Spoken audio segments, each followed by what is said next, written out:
Good morning. आप पढ़ रहे हैं मेरे साथ कुछ प्राकृतिक परिघटनाएं। देखिए, हमारे चारों ओर होने वाली घटनाएं जिन पर हमारा कोई रोल नहीं है या जिन पर हमारा कोई हस्तक्षेप नहीं होता, ऐसी घटनाएं परिघटनाएं हैं और प्राकृतिक परिघटनाएं, क्योंकि हमारे चारों ओर होती है। तूफान, आंधी, चक्रवात, ये सब प्राकृतिक परिघटनाएं हैं। हम चाहकर भी इनके साथ कुछ नहीं कर सकते। तो ये हमें संपत्ति का नुकसान भी पहुंचा सकती है और हमें जीवन का नुकसान भी पहुंचाती है। लेकिन हम इन विनाशकारी परिघटनाओं से कुछ हद तक अपने आप के विनाश को बचा सकते हैं। तो इस लेसन में हमें यही जानने को मिलेगा, ये सीखने को मिलेगा कि हम इन विनाशकारी परिघटनाओं के समय जो हमारी होने वाली हानि है, हमारा नुकसान है, उसको कम कैसे कर सकें। ठीक है, तो पहला बिंदु अपने को दिया गया तड़ित। हम शाब्दिक रूप में देखें कि तड़ित क्या है, तो हमारे पास सबसे पहले यही बात होनी चाहिए कि तड़ित क्या है। देखिए, तड़ित एक विशाल स्तर की चिंगारी है। तड़ित क्या है? तड़ित एक विशाल स्तर की चिंगारी है। ठीक है, हमारे घर में भी हमने देखा है, या सड़कों पर बाहर गलियों में जो तार लटके हुए हैं विद्युत के, वो तार कभी कभी जब आपस में टकराते हैं, आंधी होती है तो स्पार्किंग होती है। अपने घरों के आसपास हम ट्रांसफार्मर देखते हैं, वहाँ भी कई बार स्पार्किंग होती रहती है। अपने घरों के अंदर भी टूटे तार जो आपस में टच करते हैं तो भी स्पार्किंग होती है, यानी चिंगारी निकलती है। तो बड़ी स्तर की जो चिंगारी है वो क्या कहलाती है? तड़ित। प्राचीन काल में लोग तड़ित के बारे में ज़्यादा जानकारी नहीं रखते थे, क्योंकि वो मानते थे कि ये जो प्राकृतिक परिघटनाएं हो रही है, इन प्राकृतिक परिघटनाओं के पीछे जो काम है वो सारा का सारा ईश्वरीय काम है। यानी ईश्वर है वो हमसे नाराज़ हो रहा है और इन प्राकृतिक घटनाओं के द्वारा हमें वो डरा रहा है। लेकिन आज हम जानते हैं कि बादलों में आवेश इकट्ठा होने से तड़ित पैदा होती है, इसलिए हमें इस तड़ित से डरना नहीं चाहिए, परंतु इन घातक चिंगारियों से बचाव के लिए हमें सावधानियाँ ज़रूर रखनी चाहिए। अब हम बात करते हैं चिंगारियाँ जिनके विषय में लोग जानते थे। अब कौन लोग जानते थे, ये देखिए। देखो, यूनानी लोग 600 ईसा पूर्व है। 600 ईसा पूर्व का मतलब है आज जैसे 2020 चल रहा है तो 2000 ये 600 उससे पहले, यानी 2600 साल पहले की बात है। यानी इतना साल पहले भी, 2600 साल पहले भी प्राचीन यूनानी ये जानते थे कि जब एम्बर की राल को फर से रगड़ते हैं। अब यहाँ एक बड़ी समस्या आ गई। एम्बर, देखिए एम्बर क्या है, मैं साधारण बता देता हूँ। एम्बर को आप इससे संकेत लगाइए, गोंद। ठीक है, क्या है? आप सब ने गोंद देखा है और ये गोंद आपने बिल्कुल घरों के आसपास कहीं देखा है। आप जानते हो कि जो ये गोंद है वो पेड़ों से पर आता है और बिल्कुल सूख कर कठोर हो जाता है। तो सूख कर कठोर होया हुआ जो गोंद है वो एम्बर होता है। ठीक है, अब उस एम्बर को आप किससे रगड़ें? फर से रगड़ते हैं, रोएदार। तो ये बालों जैसी हल्की वस्तुओं को आकर्षित करता है। हम देखते हैं कई बार हम अपने बाल, सूखे बाल होते हैं, कंघी करते हैं तो बाल साथ में खड़े हो जाते हैं। इसी प्रकार हम पॉलिस्टर या ऊन की कपड़ा शरीर से उतारते हैं तो सर्दियों के अंदर ऐसा अक्सर देखने को मिलता है। गर्म कपड़ा उतारते हैं तो बाल खड़े हो जाते हैं, अंधेरे में चढ़ चढ़ के आवधवनी भी सुनती है और कई बार तो चिंगारी भी देखते हैं। लेकिन इन चिंगारियों के बारे में पता लगने में बहुत ज़्यादा टाइम लग गया। 1752 में अमेरिका के वैज्ञानिक थे बेंजामिन फ्रैंकलिन। उन्होंने ये दर्शाया कि तड़ित, आपके वस्त्रों में उत्पन्न चिंगारी, वास्तव में एक परिघटना है, परंतु इस तथ्य को पता लगने में, साकार होने में 2000 साल लग गए। भाई, इन चीज़ों के बारे में जानकारी होने में टाइम क्यों लगता है? क्योंकि वैज्ञानिक खोजें हैं वो बहुत लंबे समय तक कठिन परिश्रम करते हैं, उसको साबित करते हैं, तब वो जानकारी में आती है। ये तो वैज्ञानिक खोज में बहुत लंबा समय लगता है, इसलिए इसकी पूरी जानकारी होने में इतना टाइम लग गया। अब हम देखेंगे आकाश है उससे तड़ित किस प्रकार जुड़ी हुई है। ठीक है, विद्युत आवेशों की प्रकृति को समझने के लिए कुछ क्रियाकलाप करते हैं। देखिए, ये क्रियाकलाप हैं वो ऐसे हैं जो हमने अपने जीवन में या तो किए हैं या हमने किसी को करते हुए देखा है। ठीक है, अक्सर बच्चे हैं वो कंघा है बालों, सूखे बालों में फेरते हैं, या फुट है स्केल, उसको बालों में फेरते हैं, फिर उसको कागज़ के टुकड़ों के पास लेके जाते हैं, वो कागज़ के टुकड़ों से आकर्षित हो जाते हैं। इसी प्रकार हम रिफल है उसको रगड़ते हैं, हाथ से सिर से रगड़ लेते हैं, या हम प्लास्टिक से रगड़ते हैं, उसको कागज़ के टुकड़ों के पास लेके जाते हैं, वो चिपक जाते हैं। तो ये जो हो रहा है वो कुल मिला के आवेश के कारण होता है। क्यों? कि जब हम वस्तु है उसको रगड़ते हैं उस पर आवेश आ जाता है, लेकिन उस आवेशित वस्तु को यदि हमने छू दिया तो वो आवेश खत्म हो जाएगा। ठीक है, हमने रगड़ा उसको, रगड़ सीधा हमने उसको कचरे के पास, चाहे वो पत्ते का सूखा कचरा हो, छोटे छोटे कागज के टुकड़े हो, वहाँ लेके जाएं तो वो आकर्षित होंगे। जब प्लास्टिक रिफल है उसको हमने किससे रगड़ा? पॉलीथीन के साथ रगड़ा। रिफल है, हम जानते हैं अपने पेन के अंदर रिफल होती है, प्लास्टिक की होती है, उसको हम पॉलीथीन से रगड़ रहे हैं, तो वो प्लास्टिक की रिफल है, वो कुछ आवेश अर्जित कर लेती है। खाली प्लास्टिक की रिफल नहीं करती, पॉलीथीन पर भी एक आवेश आ जाता है। इसी प्रकार जब प्लास्टिक की कंघी को सूखे बालों से रगड़ते हैं तो वो भी एक आवेश प्राप्त कर लेती है। तो प्लास्टिक की रिफल है, प्लास्टिक का कंघा है, ये रगड़ने पर आवेश प्राप्त कर लेते हैं। तो क्या रिफल को हमने पॉलीथीन से रगड़ा तो क्या पॉलीथीन ने आवेश प्राप्त किया?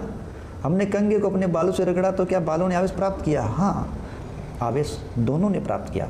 इसका मतलब जब दो वस्तुओं को परस्पर रगड़ा जाता है तो आवेश उस दोनों वस्तुओं में ही आ जाता है। ठीक है, एक अब आवेशों के प्रकार और उनकी अन्योन्य क्रिया। तो दोनों वस्तुओं में आवेश आता है तो आवेशों के प्रकार कितने, उनकी क्रिया कैसे होती है? देखिए, हमने चित्र में दिखा रखा गुब्बारों को। हमने गुब्बारे लिए हैं और इन गुब्बारों को हमने ऐसे लटकाया फुलाकर कि वो एक दूसरे से स्पर्श न करें। अब यहाँ वो स्पर्श नहीं कर रहे हैं, लेकिन फिर क्या हुआ, हमने दोनों कपड़ों को एक ही ऊनी गुब्बारे से रगड़ दिया। एक ही ऊनी गुब्बारे से रगड़ते तो हम देखते हैं कि वो गुब्बारे दोनों दूर दूर हो जाते हैं। इसका मतलब यदि आवेश, क्योंकि एक ही चीज़ से रगड़ा है तो आवेश एक ही जैसा है। यदि आवेश समान होंगे तो वो एक दूसरे को प्रतिकर्षित करेंगे। ठीक है, इस प्रयोग से हमें साफ पता चल रहा है कि समान आवेश एक दूसरे को प्रतिकर्षित करते हैं। ठीक है, अब हम दूसरा प्रयोग देख रहे हैं। इस दूसरे प्रयोग में हमने ग्लास लिया है, उस ग्लास के अंदर हमने एक रिफल को रगड़ा और रिफल को रगड़ के हमने उसके अंदर ग्लास में छोड़ दिया। अब हम दूसरी रिफल लाते हैं, उसको रगड़ते हैं, जो हमने ग्लास में रखी है उस पेंसिल के स्पर्श कराते हैं। स्पर्श करने के नज़दीक लाते हैं, हम देखते हैं वो पेंसिल दूर भागती है। इसका मतलब जब समान आवेश होंगे तो वो एक दूसरे को प्रतिकर्षित करेंगे। अब हम तीसरे क्रियाकलाप में क्या देखते हैं कि हमने ग्लास में एक रिफल को रगड़ के रख दिया है। अब हम गुब्बारा रगड़ के ला रहे हैं, गुब्बारा रगड़ के लाते हैं तो वो प्लास्टिक की रिफल से आकर्षित होता है। इसका मतलब जो समान आवेश होंगे वो एक दूसरे को प्रतिकर्षित करेंगे और जो असमान आवेश होंगे वो एक दूसरे को आकर्षित करेंगे। ठीक है, इसीलिए क्या हुआ, हमें क्या पता चला कि एक आवेशित गुब्बारा है वो दूसरे आवेशित गुब्बारे को प्रतिकर्षित करता है।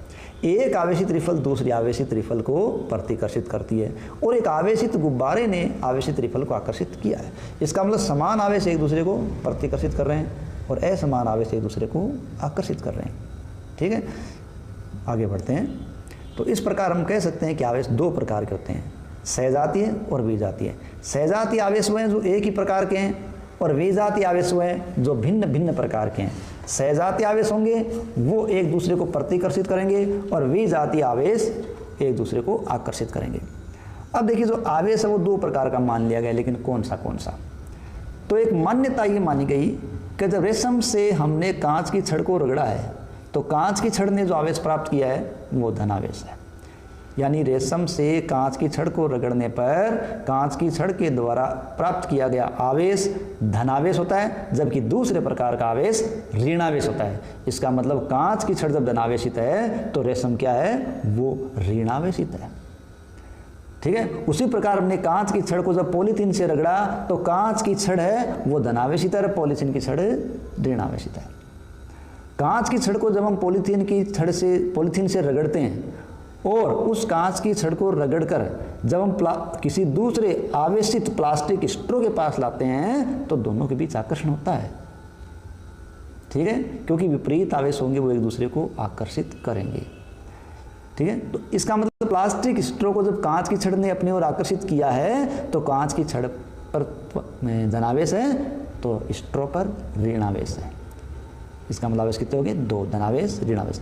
ये जो आवेश है जो रगड़ने से उत्पन्न होते हैं वो आवेश स्थैतिक होते हैं। स्थैतिक का मतलब स्थिर होते हैं, उनमें गति नहीं होती। तो रगड़ने पर उत्पन्न आवेश स्थैतिक या स्थिर होते हैं और वो गति नहीं करते, लेकिन जब यही आवेश गति करते हैं तो वो विद्युत धारा बनती है। तो हम कहते हैं विद्युत धारा क्या है, आवेशों का प्रवाह है। तो आवेश जब गति करेंगे तो वो क्या बन जाएगी, विद्युत धारा बन जाएगी। परिपथ में प्रवाहित होने वाली जो धारा है वो विद्युत धारा, जिससे बल्ब चमकता है या अपना तार गर्म होता है, वो कुछ नहीं है, वो आवेशों का एक प्रवाह है, आवेशों का एक गमन है। अब आवेश गमन भी करते हैं, प्रवाह करते हैं, ये कैसे जान गए? तो कोई वस्तु आवेशित है या नहीं है, ये जानने का जो यंत्र है, उपकरण है, जो युक्ति है, वो विद्युतदर्शी कहलाती है।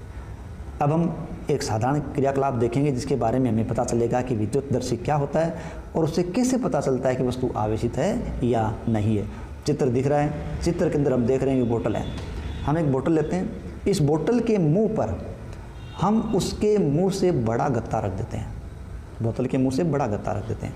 बड़ा गत्ता रखने के बाद उसके अंदर एक जीरी काटते हैं, जीरी निकाल लेते हैं और उस जीरी में से एक धातु की पतली पन्नी डाल देते हैं जो नीचे से मुड़ी हुई हो।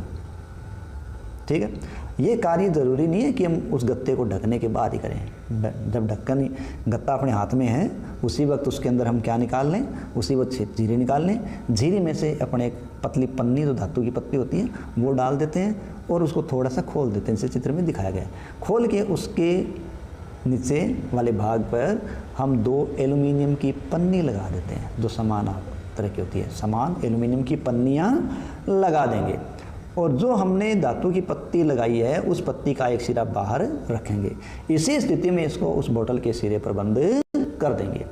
अब हम क्या करेंगे, एक पेंसिल लेंगे, उसको अपने बालों से रगड़ेंगे, सूखे बालों से, और रगड़ के उसको बाहर जब गत्ते के ऊपर जो क्लिप का हिस्सा है उस पर स्पर्श कराएंगे तो हम देखेंगे जो लटकी हुई एल्युमिनियम की पन्नियाँ वो फैल जाएंगी और जैसे ही हम क्या करेंगे उसको उठाएंगे रिफल को वापस, वो वापस से खुल जाएगी। दूसरी चीज़ को हम रगड़ के लाते हैं और फिर उस पन्नी पे छुआते हैं तो हम देखते हैं कि पत्तियाँ फिर फैल जाती हैं और जब हटाते हैं तो वो वापस नज़दीक आ जाती है। इसका मतलब हम जानते हैं कि धातु है वो विद्युत की या आवेश की अच्छी चालक होती है, तो वो चालक होती है इसलिए आवेश वो एक स्थान से दूसरे स्थान तक भेज देती है। तो एल्युमिनियम की पन्नी की पट्टियाँ हैं वो पेपर क्लिप से होते हुए आवेशित रिफल से आवेश प्राप्त करेंगी तो वो फैल जाएंगी क्योंकि वो अच्छी चालक है, एक जैसी है और समान आवेश एक दूसरे को आकर्षित करता है। ठीक है, अब हम ये ध्यान दें कि ये जो हमने देखा है ये क्या है, ये देखो एक विद्युतदर्शी है। विद्युतदर्शी वो यंत्र है जो हमें ये बताता है कि कोई वस्तु आवेशित है या नहीं है। ठीक है, इस प्रकार हम विद्युत आवेश को किसी आवेशित वस्तु से दूसरी वस्तु में पहुंचाने के बारे में भी जान सकते हैं। लेकिन ध्यान रखना चाहिए कि एक वस्तु जिसके अंदर आवेश है वो आवेश दूसरी वस्तु के अंदर पहुंचाती है, इसके लिए उसे धात्विक चालक की आवश्यकता पड़ती है। इसीलिए हमारे घरों में जो आ रही है उसमें धातु के तार इस्तेमाल किए जाते हैं। क्यों? कि धातु ऊष्मा की अच्छी चालक होती है। अब पेपर क्लिप के सिरे को यदि हम हाथ से स्पर्श कर दें तो पत्तियां हैं वो बिल्कुल अलग अंदाज में दिखाएंगी। क्यों? कि वो पत्तियां वापस सिमट जाएंगी। हम आवेशित रिफल जब बाहर टच करते हैं तो फैलती हैं, यदि हमने उसको उंगली से टच कर दिया, स्पर्श कर दिया, तो वो पन्नियां मूल स्थिति में आ जाती हैं। कारण क्या है कि पन्नी की पट्टियों को आवेशित करने तथा पेपर क्लिप को स्पर्श करने की क्रिया जैसे हम करते हैं तो जब तक रिफल के द्वारा आवेशित करेंगे तब तक वो फैलेंगी और हटाने पर सिकुड़ जाएंगे। लेकिन जैसे हम उसको हाथ से छू देते हैं तो उनका आवेश अपने हाथ में आ जाता है और हाथ से शरीर में होता हुआ जमीन के अंदर चला जाता है। इस प्रकार से वो अपने शरीर से होता हुआ जमीन में चला जाता है, इसलिए वो पट्टियों के अंदर कोई हरकत नहीं होती क्योंकि वो पन्नियाँ अनावेशित हो जाती हैं। तो किसी आवेशित वस्तु से आवेश को जब हम धरती में भेज देते हैं तो उसे भू संप्रकरण या अर्थिंग कहते हैं। तो किसी आवेशित वस्तु से आवेश को पृथ्वी में भेजने की क्रिया भू संपर्कण या अर्थिंग कहलाती है। विद्युत धारा के किसी भी कारण से लीक होने पर, यानी टूटे हुए तार आपस में जुड़ते हैं, चिंगारी उछलती है, तो विद्युत धारा के किसी भी कारण से लीक होने से उत्पन्न विद्युत आघात से बचने के लिए भवनों पर अर्थिंग या भू संपर्कण की व्यवस्था की जाती है। अब तड़ित की कहानी, यानी वो तड़ित की कहानी कैसे होती है। अब इसमें आप इस चित्र को पहले भली भांति देखिए। बादल दिखाए गए हैं, ऊपर वो पॉजिटिव हैं, नीचे धरती है वो भी पॉजिटिव है, बीच के बादल क्या है नेगेटिव। यानी ऊपर धनावेशित बादल, नीचे धनावेश धरती और बीच में ऋणावेशित बादल। इनके द्वारा हम तड़ित को समझेंगे। क्यों? कि इन्हीं में रगड़ उत्पन्न होती है। ठीक है, तो रगड़ के आधार पर आवेश है वो क्या करते हैं, चिंगारी उछालते हैं। देखो, गरज वाले तूफानों का जब बनना होता है गरज वाले तूफान जब बनते हैं तो बनते समय वायु की धाराएं ऊपर उठती है।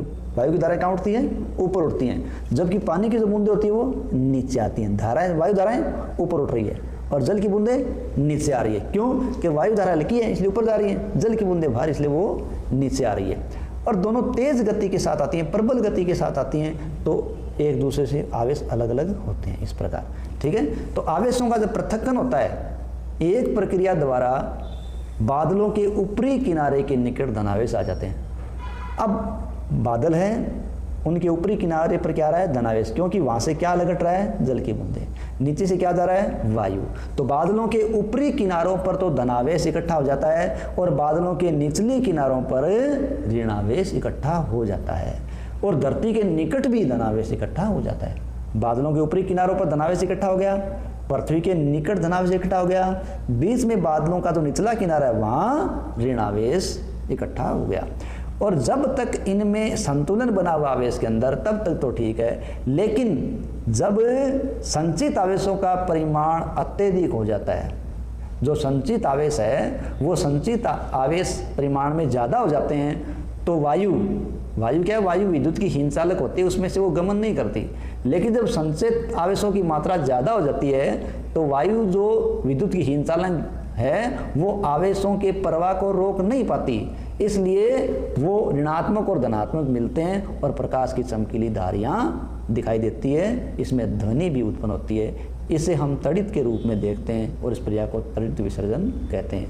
तो हमें दिख रहा है पृथ्वी के समीप भी धनावेश इकट्ठा है और पृथ्वी की ऊपरी सतह और बादलों का ऊपरी भाग भी कैसा है? धनावेशित है। तो जब ये आवेश संचित इकट्ठे हो रहे हैं, किसी में भी यदि आवेश की मात्रा ज़्यादा हो जाती है, चाहे धरती में हो तो वो बादल वाले हिस्से को खींचेगी, बादल वाले हिस्से में तो धरती वाले हिस्से को खींचेगी। और जबकि बीच में क्या है? एक ऋणावेशित बादल है, इसलिए वो दोनों आवेश एक दूसरे को खींचते हैं तो चमकीली धारियाँ उत्पन्न होती है, क्योंकि आवेश विपरीत है इसलिए वो आकर्षित होंगे। विद्युत विसर्जन की प्रक्रिया दो अथवा अधिक बादलों के साथ साथ ये पृथ्वी और बादलों के बीच भी हो सकती है। अब हमें प्राचीन काल के लोगों की भांति तड़ित से डरने की आवश्यकता नहीं है, क्योंकि अब हम इसके बारे में जान चुके, जबकि पहले इसके बारे में जानकारी नहीं थी।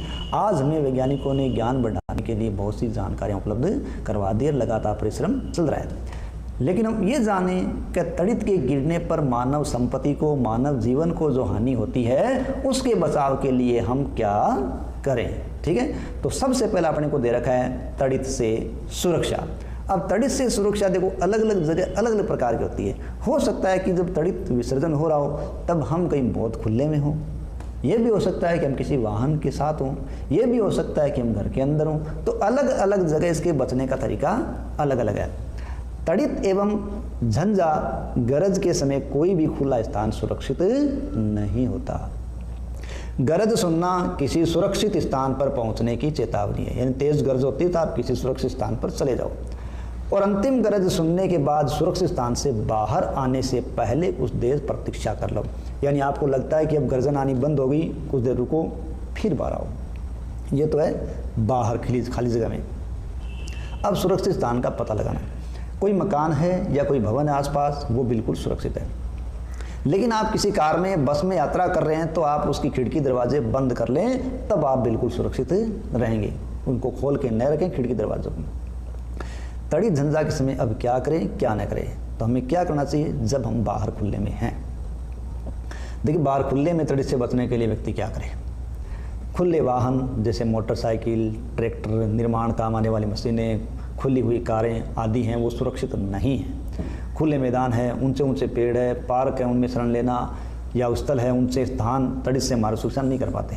ठीक है, तड़ित झंझा के समय छाता लेकर चलना कोई जिम्मेदारी नहीं है, क्योंकि वो भी हमारे लिए मुसीबत का कारण बनता है, क्योंकि वो भी तड़ित को अपनी ओर आकर्षित कर सकता है। यदि आप वन में है तो छोटे वृक्षों के नीचे आप शरण ले सकते हो, बड़ों के नीचे कभी भी शरण नहीं लेनी चाहिए। यदि आप किसी ऐसे खुले क्षेत्र में जहाँ कोई भी शरण स्थल नहीं है तो आप सभी पेड़ों से काफ़ी दूर चले जाएं, बहुत दूर जाकर खड़े हो जाओ, लेकिन ज़मीन पर लेटना नहीं है, क्योंकि ज़मीन पर लेटते हैं तो हमारा शरीर काफ़ी लंबा हो जाता है, इसलिए हमें तो उसको छोटे से छोटा करना होता है। तो शरीर को छोटा करने के लिए ज़मीन पर सिमट कर बैठ जाएं चित्र में से दिखाया गया है, अपने हाथों को घुटनों पर तथा सिर को बाल हाथों के बीच रखें, इससे आपका शरीर छोटे से छोटा होगा और आप आघात से बच सकते हैं। तो हमें शरीर बड़े करने की बजाय छोटा करना होगा। ये तो बाहर की बात है। अब हम घर के भीतर है। देखो, घर के भीतर टेलीफोन के तारों, विद्युत के तारों, धातु के पाइपों आदि पर विद्युत का प्रहार ज़्यादा होता है, ठीक है, क्योंकि ये चालक होते हैं। तड़ित झंझा के समय हमें इन चीज़ों को छूना नहीं चाहिए। टेलीफोन के तार है, विद्युत तार है, धातु के पाइप है, इनको छूना नहीं चाहिए। हम मोबाइल का इस्तेमाल कर सकते हैं क्योंकि वो बिना तारों का एक यंत्र है, लेकिन हमें भी उस स्थिति में ध्यान रखना चाहिए। हमें मोबाइल से किसी ऐसे शख्स से बात नहीं करनी चाहिए जो तार वाले फ़ोन से बात कर रहा हो, इससे मुश्किल हो सकती है।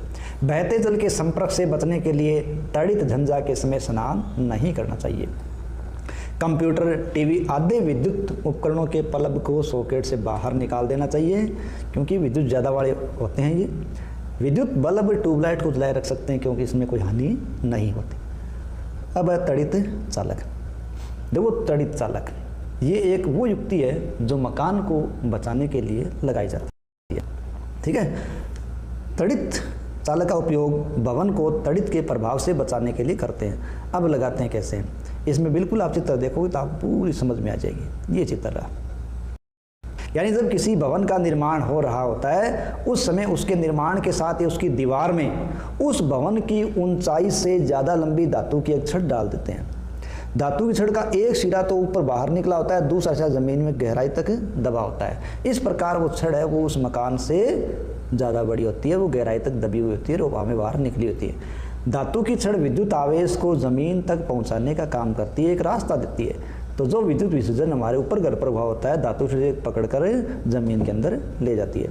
भवन निर्माण में उपयोग होने वाले धातु के स्तंभ यानी खंभे, विद्युत के तार, जल पाइप भी कुछ समय तक बचाव करते हैं। तड़ित झंझा के समय इनको स्पर्श करने से बचना चाहिए। यानी हमारा कुछ बचाव तो कर सकते हैं, क्योंकि ये भी आवेश को भेज सकते हैं धातु इसलिए, लेकिन हमें बरसात के समय, तड़ित के समय इनका ध्यान रखना चाहिए। इस प्रकार हम इस चित्र में देख रहे हैं, तड़ित ऊपर है, विद्युत मतलब बिल्डिंग से ऊपर दिखा रखा है और नीचे तक ज़मीन में उसका तार लिया हुआ है। तो तड़ित से बचने का एक अपने पास अच्छा उपाय। अब हम पढ़ेंगे भूकंप के बारे में। देखिए, हम पढ़ रहे हैं प्राकृतिक परिघटनाओं के बारे में, और ऐसी परिघटनाएँ जो मानव जीवन को बड़े पैमाने पर नुकसान पहुँचाती है। पहले हमने तड़ित के बारे में पढ़ा था, तो हमें ये उसके बारे में जानकारी रही कि हम तड़ित से कुछ बचाव कर सकते हैं, या तड़ित की हमें थोड़ी बहुत संभावना रहती है क्योंकि ये अक्सर मौसम के अनुसार आती है, ठीक है। तो वो चेतावनी मौसम में दे देता है। यदि तड़ित झंझा होती है तो सदैव तड़ित तथा चक्रवात की संभावना रहती है। अतः इन घटनाओं से होने वाली जो क्षति है उसके लिए हमारे पास बचाव करने का समय होता है, क्योंकि मौसम भी होता है, तड़ित भी होती है, झंझावत भी होती है। लेकिन कुछ ऐसी घटनाएं जिनके बारे में हमारे पास टाइम नहीं होता है, न सूचना ही होती है, वो होती है भूकंप। तो भूकंप के बारे में अपने को कोई जानकारी प्राप्त नहीं होती है। हमें पूछा जाए कि भूकंप है क्या, ठीक है। देखो, भूकंप क्या है, एक हलचल है, पृथ्वी का कंपन या झटका है, ठीक है। तो भूकंप के बारे में भविष्यवाणी करने की अभी तक हमारे पास कोई जानकारी नहीं है, ना ही हमारे पास ऐसा कोई सूचना तंत्र है जो हमें भूकंप के बारे में जानकारी दे सके। न हमारा विज्ञान इतना अभी तक कार्रवाई कर पाया है कि वो इसके बारे में जानकारी जुटा सके। भूकंप के बारे में बात करें, जो विशाल भूकंप अपने भारत में आए हैं, तो 8 अक्टूबर 2005, ठीक है, 8 अक्टूबर 2005 का अपने को दे रखा है। उत्तरी कश्मीर का एक भूकंप है जो उड़ी और तंगधार शहरों में बड़ा ही शक्तिशाली था। इसी प्रकार 26 जनवरी 2001 के भूकंप को भी शायद कोई नहीं भूल सकता, जब बड़े पैमाने पर लोग आज़ादी का जश्न मना रहे थे। उसी स्थिति के अंदर ये भूकंप आया था। लेकिन ये भूकंप उस वक्त गुजरात भुज के अंदर एक बड़े विनाश के रूप में भी सामने आया था, जिसमें चित्र के द्वारा देखो अपने को दिखाया गया है कि किस प्रकार भूकंप के द्वारा इमारतें वो धराशायी हो जाती हैं, जगह जगह जो सड़कें हैं वो टूट जाती हैं, गड्ढे हो जाते हैं। तो वो बड़ा शक्तिशाली भूकंप होता है।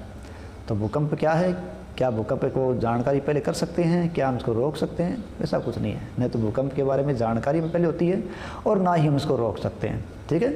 भूकंप क्या होता है, ठीक है। तो भूकंप है वो क्या है, पृथ्वी का कंपन या कोई झटका है। यदि पृथ्वी की भूपरपट्टी के भीतर गहराई में गड़बड़ होती है तो भूकंप आते हैं। देखिए, भूमि जैसी अपने को दिखाई देती है, ठीक वैसी है नहीं, इसके अंदर परतें हैं। भूकंप हर समय आते रहते हैं, कभी किसी स्थान पर, कभी किसी स्थान पर, कभी किसी स्थान पर भूकंप लगातार आते हैं। लेकिन ये भूकंप इतने शक्तिशाली नहीं होते कि लोगों को हानि पहुंचाए, इसलिए इनको नोटिस नहीं किया जाता। लेकिन विशाल पैमाने पर जब भूकंप आता है तो वो बहुत शक्तिशाली होता है, तो वो बहुत बड़ा नुकसान हमारे सामने लाता है। और जब भूकंप शक्तिशाली होते हैं तो भवनों को, पुलों को, बांधों को, सड़कों को, बड़ी बड़ी इमारतों को, छोटी इमारतों को और जनमानस को बहुत ज़्यादा क्षति पहुंचा सकते हैं। इससे जीवन तथा संपत्ति की विशाल हानि हो सकती है। भूकंपों से बाढ़, भूस्खलन, सुनामी भी आ जाते हैं। देखिए, बाढ़ आना, भूस्खलन होना, सुनामी आना, ये भूकंप से हो सकता है। 26 दिसंबर 2004 की हम बात करें तो हिंद महासागर में एक विशाल सुनामी आया था, जिसे आज तक लोग याद करते हैं। विशाल सुनामी ऐसा दोबारा नहीं देखने को मिला। हिंद महासागर के चारों तटवर्ती क्षेत्रों में बहुत ज़्यादा क्षति हुई थी, मकान धराशायित हुए थे, दूर दूर के पेड़ चले गए थे, लोगों को बहाकर पता नहीं कितनी दूर तक जाना पड़ा, कई दिनों बाद तक लोग मिलते रहे, ऐसा हुआ था। तो हिंद महासागर के चारों ओर है वो सुनामी से बड़ी तबाही मची थी। अब बात करें कि भूकंप है क्या, ठीक है। देखिए, यहाँ एक छोटी सी बात कही गई। मेरे दादी ने मुझे बताया कि पृथ्वी किसी सांड के सींग पर है, एक सींग पर है। जब सांड इसे दूसरे सींग पर लेता है तो भूकंप आता है। देखो, ये कपोल कल्पित घटनाएं हैं। विज्ञान के अंदर इस प्रकार की घटनाओं का कोई जिक्र नहीं है, कोई लेना देना नहीं है। ये मनगढ़ंत बातें हैं जो समाज में सदियों से चली आ रही है, लोग इसको लिए फिर रहे, लेकिन ये सत्य नहीं है, क्योंकि इन प्रकार की कथाओं के पीछे कोई वैज्ञानिक आधार नहीं है, ठीक है। पृथ्वी के अंदर भूकंपन के कारण ही भूकंप आता है, ठीक है। अगर हम इस चित्र को ढंग से देखें तो देखिए, पृथ्वी के भीतर की सबसे ऊपरी सतह में गहराई की गड़बड़ के कारण, यानी सबसे ऊपरी सतह में गहराई की गड़बड़ के कारण जो भूस्पंद आते हैं वो भूकंप है। और पृथ्वी की इस परत को भूपर्पटी कहते हैं, ठीक है। तो भूपर्पटी की परत में भूकंप आता है।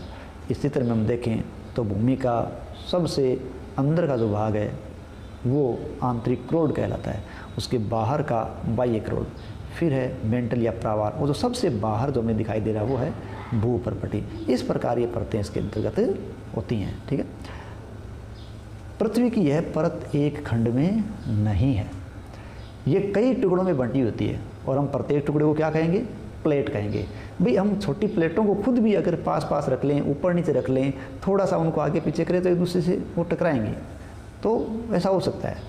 तो ये टुकड़ों में पृथ्वी जो परत है वो खंड नहीं होकर टुकड़ों में बांटी है, और प्रत्येक टुकड़ा प्लेट कहलाता है। और ये प्लेटें लगातार गति करती रहती है, और गति करेगी तो एक दूसरे से क्या करेगी, रगड़ भी खाएगी। अब रगड़ खाएगी, टक्कर हो जाएगी, कई परतें वो मजबूत है, कई ऐसी भी तो कमज़ोर है, ठीक है। तो कमज़ोर है वो ज़्यादा दिक्कत देंगी। प्लेट के दूसरी प्लेट के नीचे आने से रगड़ खाएंगी, प्लेट नीचे आएंगी, ऊपर आएंगी, गड़बड़ होगी। तो एक प्लेट दूसरी प्लेट के नीचे चली जाती है तो उसके कारण भूपर्पटी में विक्षोभ उत्पन्न होता है, और यही विक्षोभ पृथ्वी के ऊपर सतह पर हमें भूकंप के रूप में दिखाई देता है। चित्र में अपने को दे रखा है कि पृथ्वी की प्लेटों की गतियां हैं। ये यहाँ टकराती प्लेटें हैं, नीचे रगड़ खाती प्लेटें हैं। टकराती प्लेटों में तिरछापन दिख रहा है और रगड़ खाती प्लेटों में बिल्कुल समान स्थिति दिख रही है। तो ये या तो टकराती हैं या परस्पर रगड़ खाती है। यदि वैज्ञानिक भूकंप के बारे में इतना अधिक जानते हैं तो क्या वे आने वाले भूकंप की भविष्यवाणी कर सकते हैं? कदापि नहीं कर सकते। हमें ये मालूम है पृथ्वी में जो प्लेटें हैं उन प्लेटों के रगड़ खाने से, गतियों से भूकंप आते हैं, लेकिन हमें उनकी गतियों का पता नहीं चल पाता, इसलिए हम भूकंप के बारे में कोई भविष्यवाणी नहीं कर सकते। हमारे पास अब ऐसा कोई सिस्टम नहीं है जो भूकंप की भविष्यवाणी कर सके। यदि हम भूकंप आने के कारण निश्चित रूप से जानते हैं, तथापि अभी तक ये संभव नहीं हो सका है कि आने वाले भूकंप के समय और स्थान के बारे में जानकारी दे, ऐसा अभी तक संभव नहीं हो पाया। पहली क्या करी है कि मैंने कहीं पढ़ा था कि भूमिगत विस्फोटों से भी भूस्पंदन उत्पन्न हो सकते हैं। ये पहली अपनी बात कह रही है, वो यहाँ बिल्कुल सही है।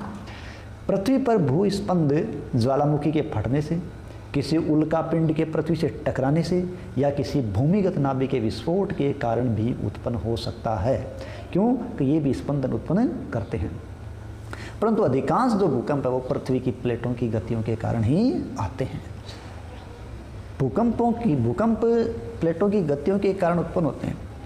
तो जहाँ प्लेटों की सीमाएं कमज़ोर होती है वहाँ भूकंप आने की संभावना ज़्यादा है, क्योंकि दुर्बल जो क्षेत्र होंगे वो भूकंप क्षेत्र या भ्रंश क्षेत्र कहलाएंगे, और भारत में भी कुछ ऐसे क्षेत्र हैं जो दुर्बल हैं, तो भ्रष्ट क्षेत्रों में ज़्यादा भूकंप आने की संभावना रहती है। तो ऐसे भ्रष्ट क्षेत्र कौन से हैं? भी कश्मीर, पश्चिम तथा अपना केंद्रीय हिमालय, समस्त उत्तर पूर्व, कच्छ का रण, राजस्थान, सिंध गंगा के मैदान और दक्षिणी भारत के कुछ क्षेत्र भी इस भूकंप केंद्र के अंतर्गत आते हैं। भारतीय उपमहाद्वीप में पृथ्वी की प्लेटों की गतियों के बारे में देखें तो एक तरफ ऊपर अपन देख रहे हैं, वहाँ तो है यूरेशियन प्लेट। कौन सी प्लेट है? Eurasian plate. और वहीं अपन नीचे की तरफ देखें तो वहाँ है इंडियन प्लेट। ठीक है, यूरेशियन प्लेट और इंडियन प्लेट। सॉरी। किसी भूकंप की शक्ति के परिमाण को रिएक्टर पैमाने पर व्यक्त किया जाता है। जैसे हम कपड़ा मापते हैं, मीटर में माप लेते हैं, दूध हम लीटर में माप लेते हैं, चीनी हम किलो में माप लेते हैं, ठीक उसी प्रकार यदि हम भूकंप की शक्ति को परिमाण को मापें तो वो पैमाना अपना है रिएक्टर स्केल। क्या पैमाना है? रिएक्टर पैमाना।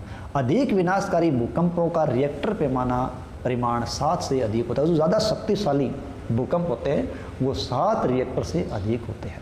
ठीक है, जैसे भुज और कश्मीर में जो दोनों भूकंप आए थे, शक्तिशाली थे, उनका रिएक्टर पैमाना 7.5 से ज़्यादा था और ये अपन नाप सकते हैं। ठीक है, अब भूकंप है उसके बारे में पता लगाने का एक साधारण सा यंत्र बनाया गया है। ठीक है, तो इस यंत्र में अपने चित्र में देख सकते हैं, देखो जब भूकंप आता है तो वो स्पंदन करता है और स्पंदन से धरती में तरंगे उत्पन्न होती है और ये भूकंपी तरंगे कहलाती है और तरंगों को भूकंप लेखी नामक जो उपकरण है वो रिकॉर्ड करता है। अगर हम इस चित्र को ध्यान से देखें तो इस चित्र में देखिए एक लोलक आई है। इस लोलक को एक डोरी से लटका दिया और इस लोलक के साथ एक पेन बांध दिया। ठीक है, ये लोलक किसी आधार से लटकाया हुआ है जो डोरी से बांधा हुआ है, नीचे इसके पेन बंधा हुआ है और इसी के साथ नीचे एक ड्रम है। इस ड्रम पर कागज चिपका हुआ है। जब बर्थ में कोई कंपन होता है तो ड्रम आगे पीछे हिलता है और हिलता है तो उस ऊपर जो इसके स्पर्श किया हुआ पेन है वो उस पर चित्र अंकित करता है या तरंगे अंकित करता है। तो कागज पर इस प्रकार तरंगे आ जाती है तो उससे अनुमान लग सकता है कि ये भूकंप कितना शक्तिशाली था। ठीक है, तो इस प्रकार हमें उसके केंद्र का भी पता चल सकता है।